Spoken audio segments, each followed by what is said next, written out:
100 సంవత్సరాలు పోరాడారు హిందువులు, న్యాయపరంగా పోరాడారు. న్యాయ వ్యవస్థ వైఫల్యం, ప్రభుత్వాల వైఫల్యం, బాబరీ కట్టడం అన్నటువంటిది తీసి అయోధ్య రామ మందిర నిర్మాణానికి అవకాశం ఇవ్వకపోవడం.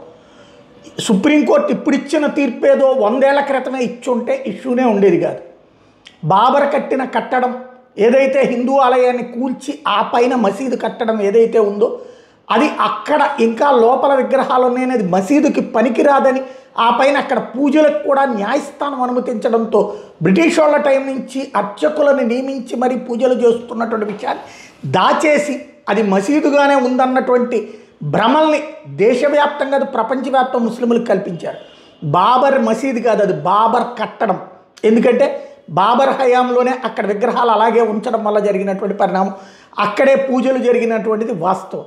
కానీ ముస్లింల్ని తప్పుదో పట్టించడం ద్వారా బాబర్ కట్టడానికి బాబర్ మసీదుగా చెప్పి వాళ్ళని మోసం చేసి ఈ రోజు వరకు అలాగే మబ్బులోనే ఉంచుతున్నారు. ఇప్పుడు తృణమూల్ కాంగ్రెస్ అందులోకి చేరింది.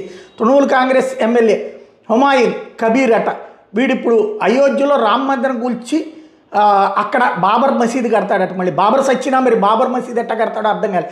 బాబర్ చచ్చిన బాబర్ కట్టాడు కాబట్టి అది బాబర్ మసీదు అయింది. మరి బాబర్ చచ్చిన తర్వాత ఇప్పుడు వాడి మసీదు ఎట్లా కడతారు?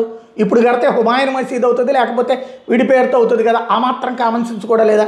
కానీ వీడిప్పుడు కరసేవ టైపులో ఏదైతే మసీదుకి కట్టడానికి కావాలంటే డబ్బులు కలెక్షన్ బిగించేశాడు, రాళ్ల కలెక్షన్ బిగించేశాడు, ఈ నాటకం బిగించేశాడు. ఈ నాటకాన్ని పెంచబోతున్నారు రాబోయే రోజుల్లో, ఉద్రిక్తతల సృష్టికి దీన్ని తీసుకెళ్ళబోతున్నారనడానికి సాక్ష్యం ఇదంతా కూడా. ఈ మోసుకెళ్తున్న రాళ్ళని బాబర్ కట్టడం కోసం అంట ఈ నాటకం ఆరంభించారు.